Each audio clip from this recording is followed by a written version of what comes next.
Welcome to Self-Direction 101. Today's presentation, we hold this weekly at the Camaplan offices every Tuesday.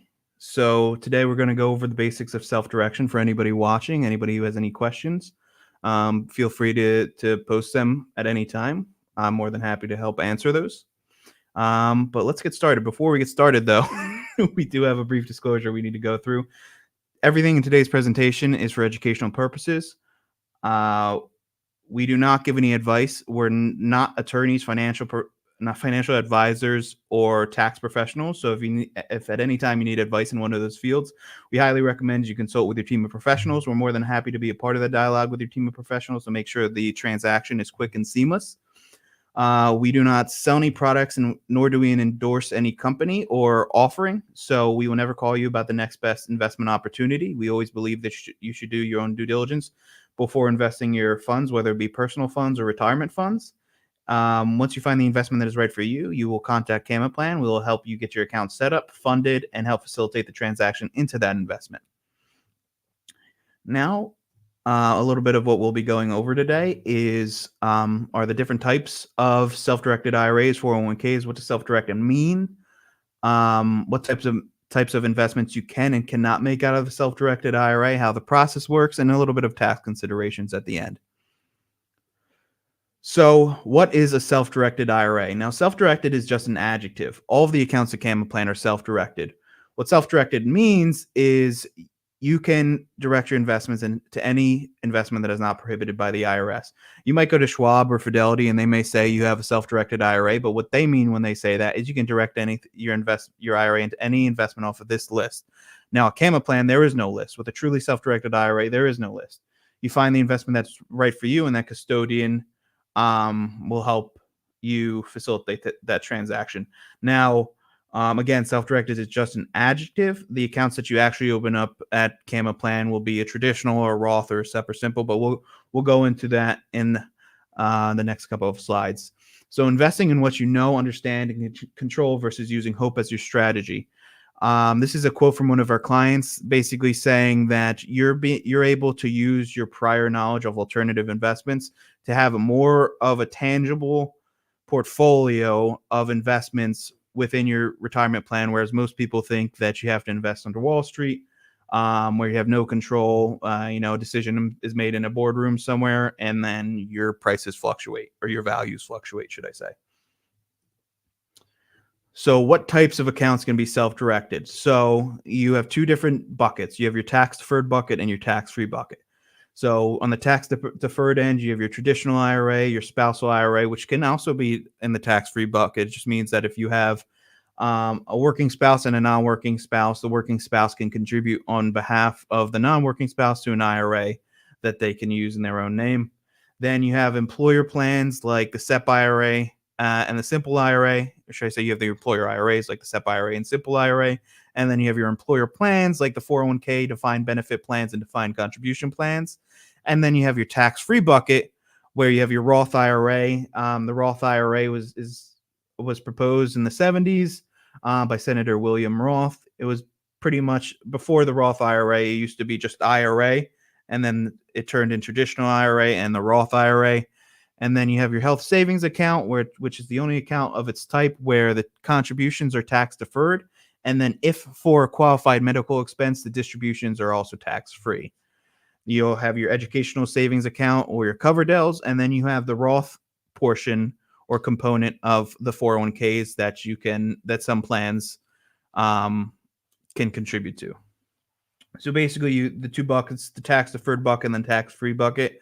Tax-deferred buckets, you pay the tax. You don't pay the taxes on the front end, but years down the line, your contributions and anything they've grown to, all of the earnings, are taxed at the time of distribution.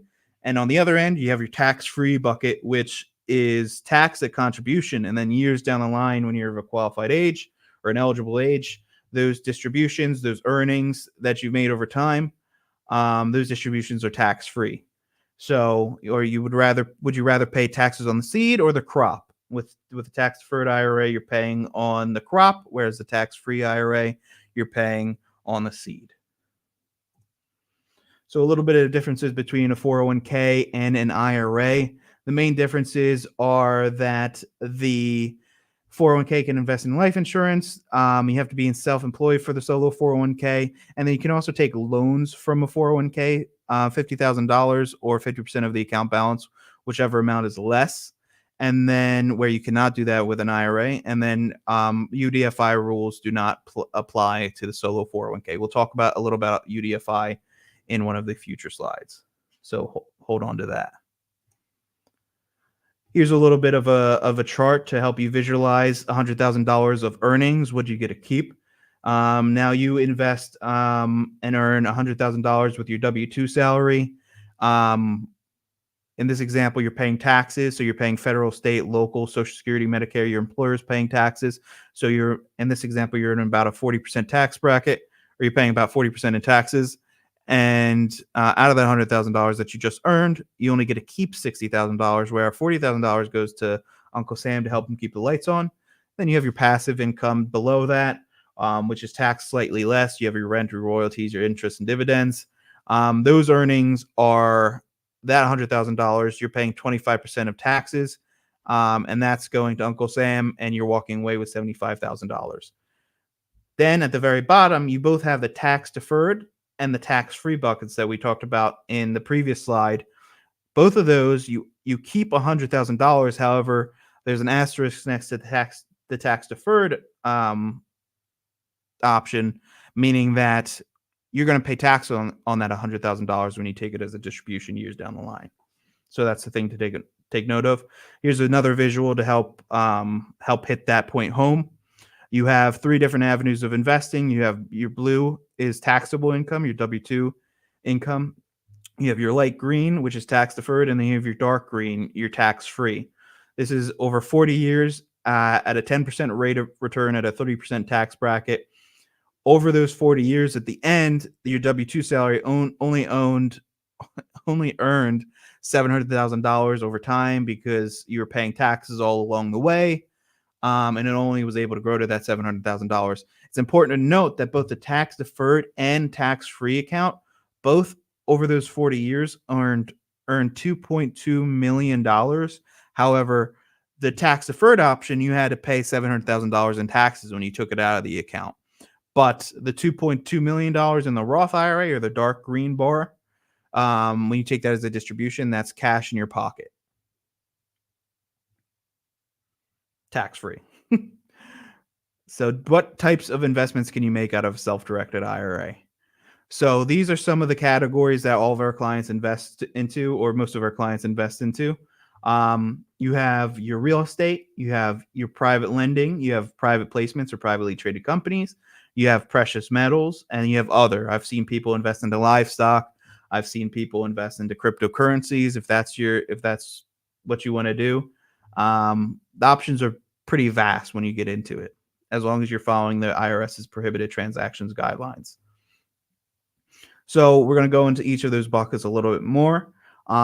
Real estate, the way it works is it doesn't have to be single family. It could be single family, it could be multifamily, it could be, condominiums, it could be an undeveloped plot of land that your IRA purchases.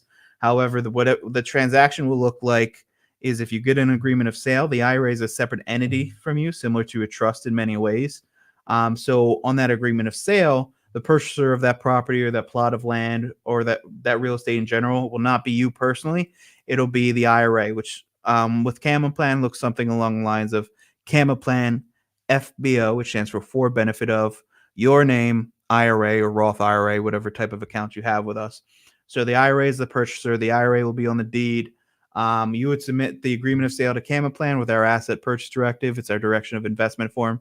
It just tells us what you're investing in, how much you're investing, how you'd like it sent, and where we're sending it. We'll process that within two business days of receiving the paperwork in good order, and then we'll release those funds to the title company or the asset provider, and you'll be able to log in and see that investment as an asset inside of your account. We'll go into the next slide. I believe we can email this to you, Violet, as well. This will be recorded.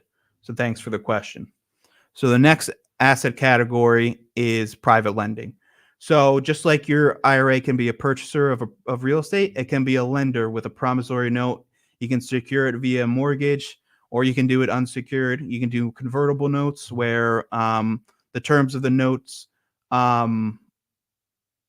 over time can convert into equity into a business. You don't have to originate the note. You can buy it on the secondary market. And then just like the purchaser on that agreement of sale for real estate would be the IRA, the lender on the promissory note would be the IRA. It wouldn't be you personally. You would send that in with our asset purchase directive. Again, we'll process it within 2 business days of receiving it in good order, and then release those funds to the borrower. Another category that we talked about originally were private placements. This is where you're investing into a privately traded company that's not listed on the stock market. So before Apple went public, you couldn't buy it on the stock market. You would have to invest into it via being an angel investor through an option like a private placement. With this, same thing. The provider will most likely have a subscription agreement, a private placement memorandum, and in that situation, the subscriber on that subscription agreement, you guessed it, is the IRA, not you personally. So Camaplan, FBO, William Mucker, IRA would be the purchaser or the subscriber on that subscription agreement. You would send that in with some other company documents like the operating agreement and articles of formation of the business to keep on file for that investment, and that asset purchase directive that goes with all of our investments. And we'll process that within 2 business days and release the funds to that investment provider. Another popular investment category is precious metals. So your IRA can actually be the purchaser of commodities like gold, silver, palladium, platinum. There's also another option called the precious metals composite, which is a composite of those 4 previous metals that you can look into. And then there are certain coins and bullions that can also be purchased with your IRA. However, we'll go over this a little bit more when we get to the prohibited transactions prohibited transactions for IRAs. When your IRA purchases the metal, you can't, as the account holder, have physical receipt of those metals. So those metals will be stored in a depository, which means you'd have a separate account with Camaplan specifically for precious metals because the fees are a little bit different, and you would be paying us for the storage and insurance, which we would pay to a depository that would hold on to the metals for the IRA. Prohibited transactions out of an IRA. So we just talked about what you can invest into with your IRA. Now we're going to talk a little bit about what you cannot invest into with your IRA. So the big things are collectibles and life insurance, hard to value assets. So you see work of arts, alcoholic beverages. You can look at a canvas with a splash of paint and say that's worth $1, and somebody else may say that's worth $1 million. They're hard to value assets, and the IRS doesn't want them in your IRA. Similar to, like I said, alcoholic beverages. Aged wine could be worth one thing to somebody and completely a different value to somebody else. You see any metal or gem on there, that's a little bit misleading. At the bottom, you can see we put in that exception for U.S. government minted gold or silver eagles and bullions. There are exceptions, and we do have those exceptions on our website. A little bit more about what you cannot invest into is self-dealing and personal use. So the IRA or the IRS wants your IRA's investments, and this is not just self-directed IRAs. These are IRAs in general. Like I said earlier, all the same rules apply to the accounts at Camaplan that would apply to the accounts at Schwab. It's just the assets that are different. So there's no self-dealing and no personal use. It has to be strictly for investment purposes and an arm's length transaction. So in the event your IRA purchases a property, you as the account holder cannot live in that property at all. You cannot stay in that property. You also can't work on that property. So you can't go in there with a paintbrush and paint the walls. You can pick the color of the paint, but your IRA would have to pay somebody else a competitive price to do that work and paint the walls for the property. The idea behind that, I believe, is you're not paying taxes on the income generated by this property. So the IRS wants your IRA to go out there and pay somebody who's going to be paying taxes on the income that they make for doing that work. Here's a little bit of a visual of disqualified persons. So it's not just you who can't receive these benefits or provide these benefits to the IRA. So it's anybody of lineal ascent or descent of you, including parents, grandparents, children, grandchildren, your spouse, and any and any entity that those people own 50% or more of. So you can't hire your spouse's um, painting company to paint the walls of your IRA's property. You would have to hire somebody not on this chart in dark blue or any entity that those people own 50% or more of to do the work. It's funny because the people in green are not disqualified. So lateral relatives are okay. So aunts, uncles, cousins, brothers, sisters, nieces, nephews, they're all okay. However, the people in blue are disqualified. So disqualified from providing a direct benefit to the IRA and its investments, as well as receiving a direct benefit from the IRA and its investments. So these people cannot work on the property. They cannot live in the property. If you want to talk about notes, you can't lend to these people. And you can invest into a company via private placement where one of these people may have managing control of that company. That's a prohibited transaction. So how does the process work? So these are a few steps. These can be consolidated into fewer steps if you really want to.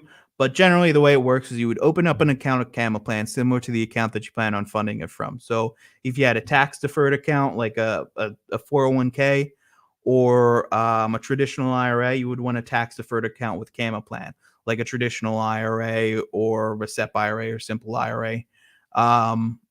That can receive those funds. If you had Roth funds, then you would want a Roth IRA at Camaplan. Then you would fund the account. So if you were moving from a 401k to an IRA, you would want to do a rollover, where in those cases you initiate the transaction with the plan administrator and tell them to send the funds to the account that you set up at Camaplan.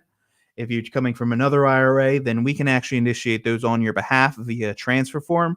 Just everybody has a little bit different requirements when we're sending these requests. So it's important to be aware of your specific custodian's requirements for what's called a non-ACATS transfer. ACAT stands for Automated Customer Account Transfer System. We're not a part of that system because we don't deal with publicly traded assets. So you need to be aware of your custodian's requirements on how they can receive those transfers. And then you'll fill out that that Camaplan transfer form following those requirements, send that into us. With a statement, we'd process that within 2 business days. A lot of times it's quicker than that of receiving the paperwork in good order.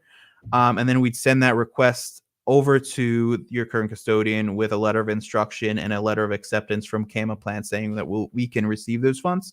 Or you can also just contribute to the IRA, just like you would contribute to an IRA elsewhere. So you can just put your personal funds into the IRA, depending on the contribution limits and your eligibility.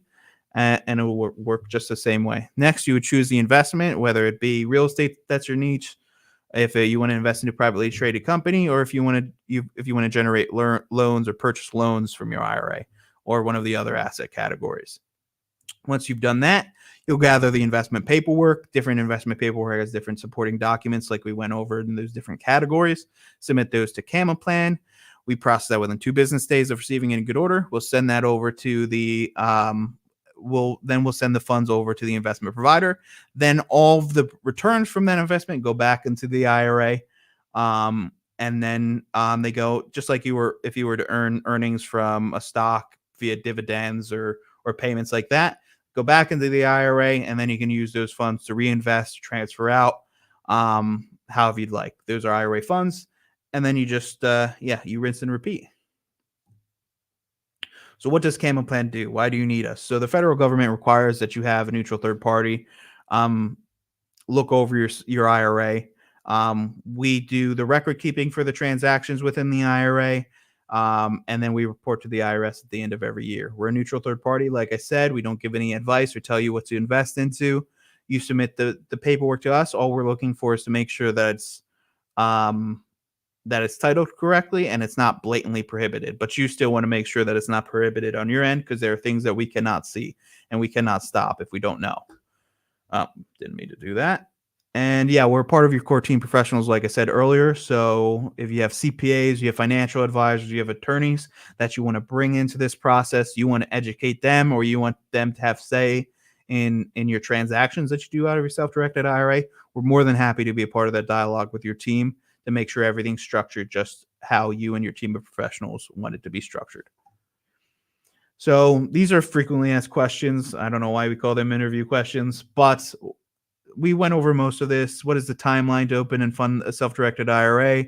To open it takes about 15 minutes to do online. To fund it, it's a little bit harder to pin down. On average, it's about 2 weeks, but there are so many factors that go into that we don't have control over, like the other custodians' processing timelines.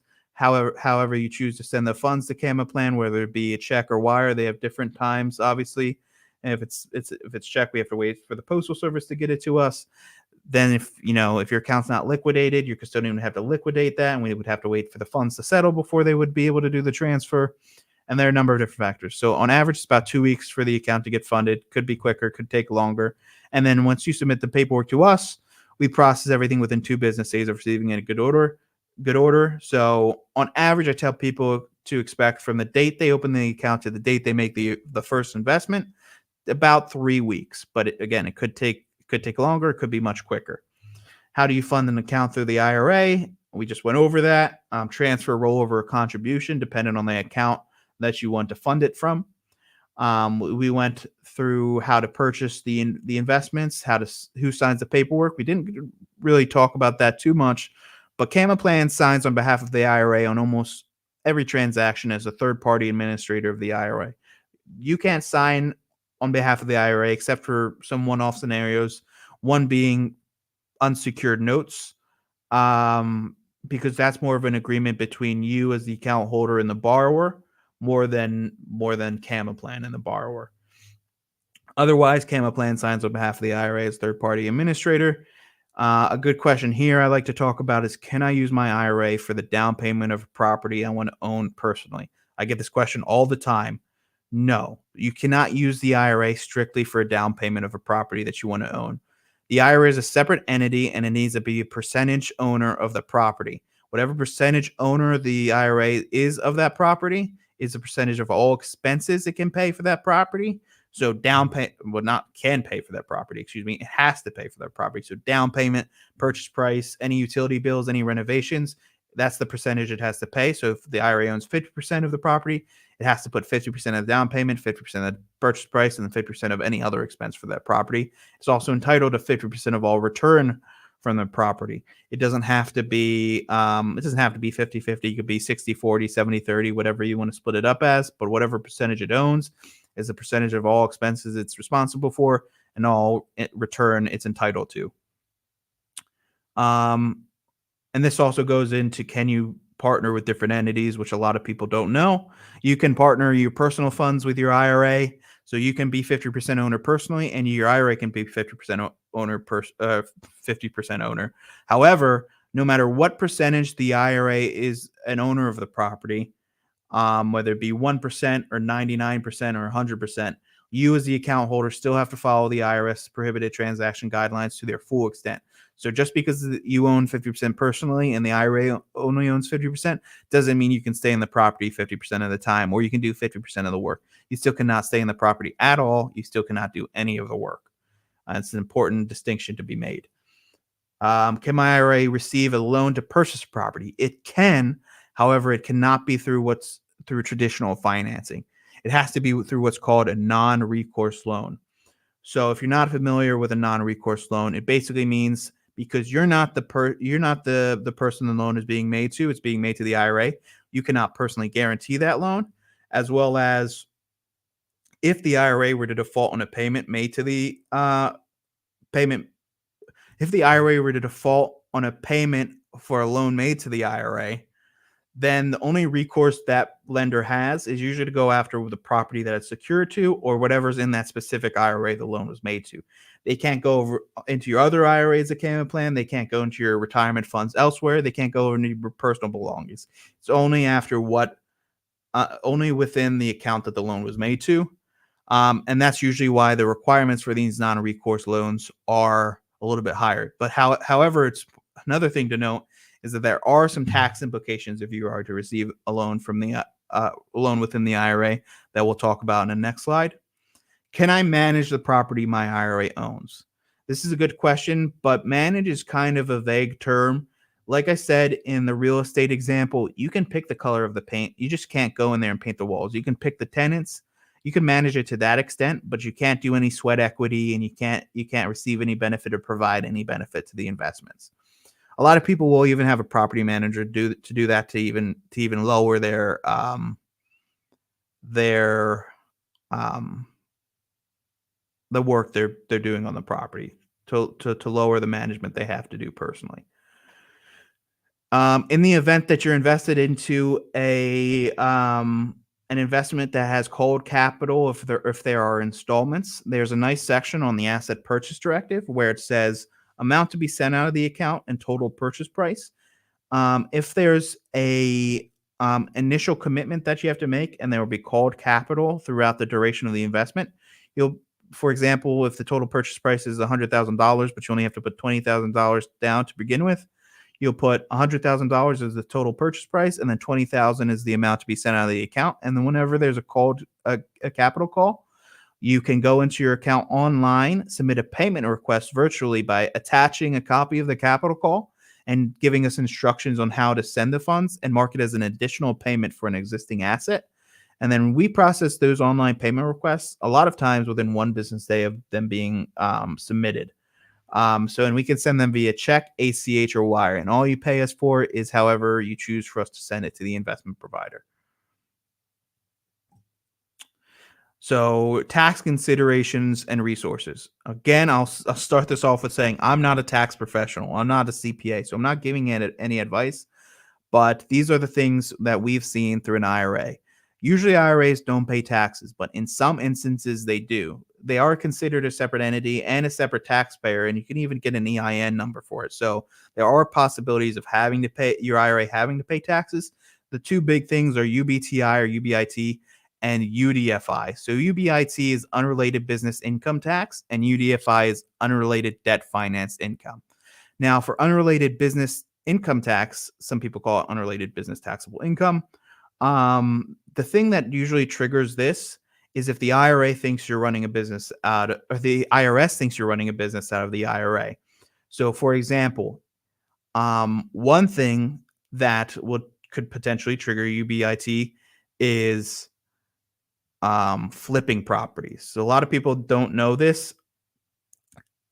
Now, what the IRS's definition of flipping, they'll never say. Some people say, hey, if you only do one a year, you're okay. Some people say, hey, if you hold the property for at least a few months, you're okay.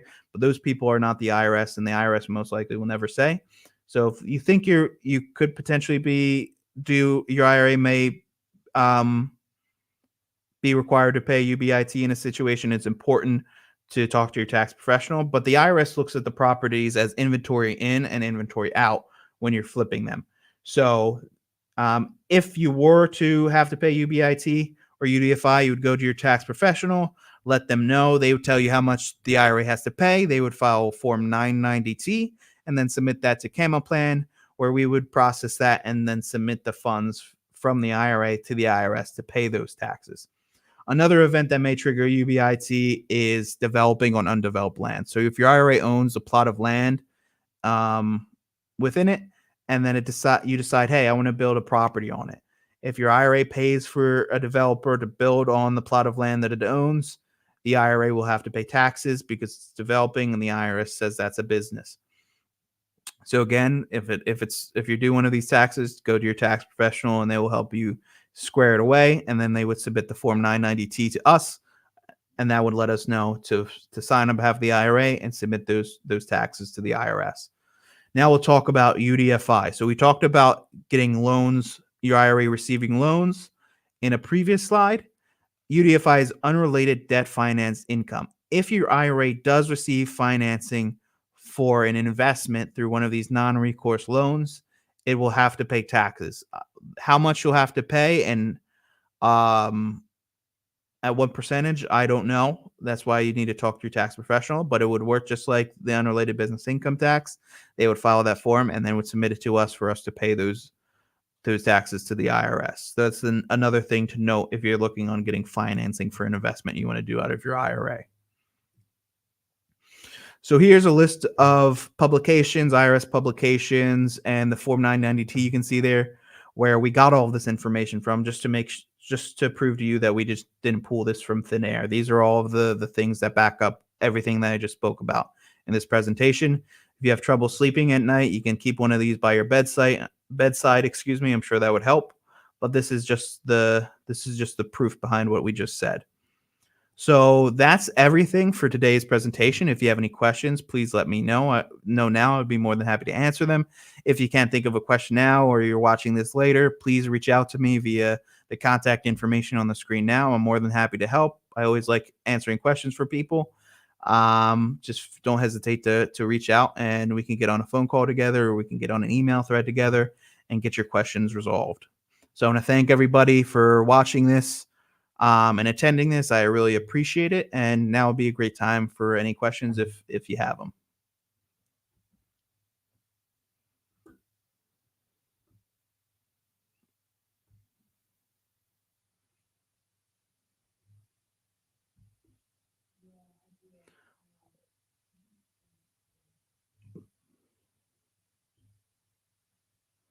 Michael, can you see if we have any viewers, or should we wrap this up? There are viewers, but nobody has asked a question yet. Okay. Well, we'll hold on for a little bit, as long as you want, Michael, and then if not, I'll keep this up. So if you have any questions, please reach out. I know it's hard when you're put on the spot, but if it comes up after the fact, just let me know.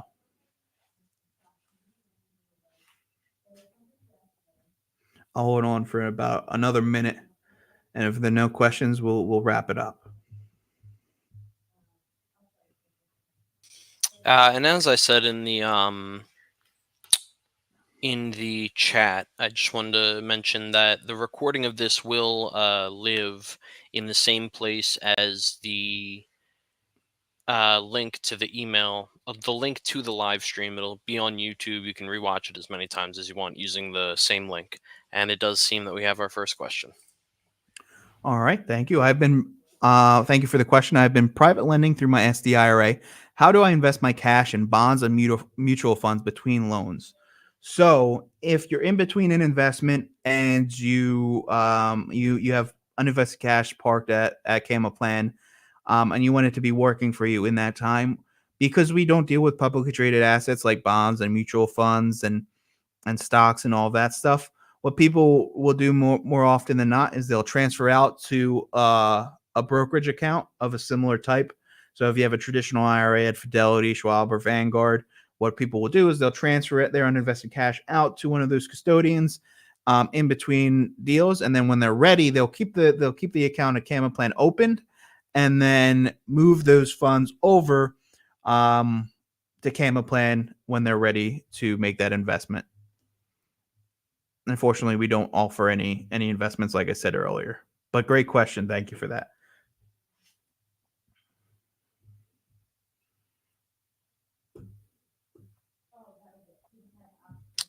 Looks like that might be it. So speak now or forever hold your peace. Oh. Nope. Another question. More than happy to answer it. I will put it up on the screen when he types it. Or she. When he or she types it. Or they.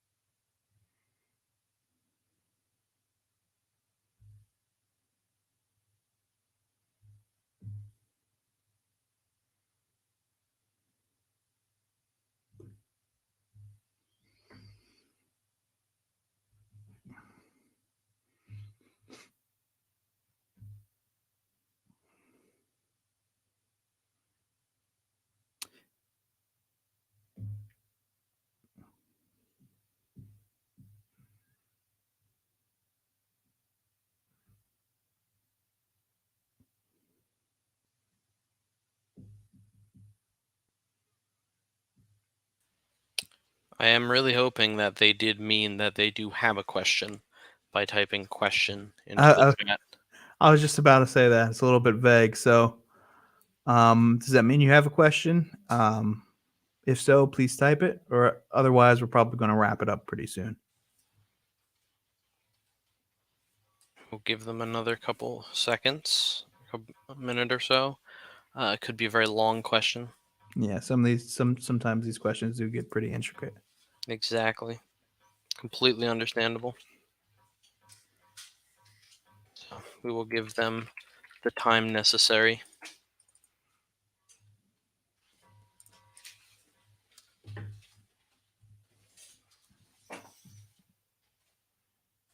Probably. Hopefully. And if not, you can always email the question or give us a call if something came up. Yeah, But they did say that 3 minutes ago, so I'd say that we're probably good to wrap it up, Will. If you just want to give your information one more time, you can do that, and then I will end the stream.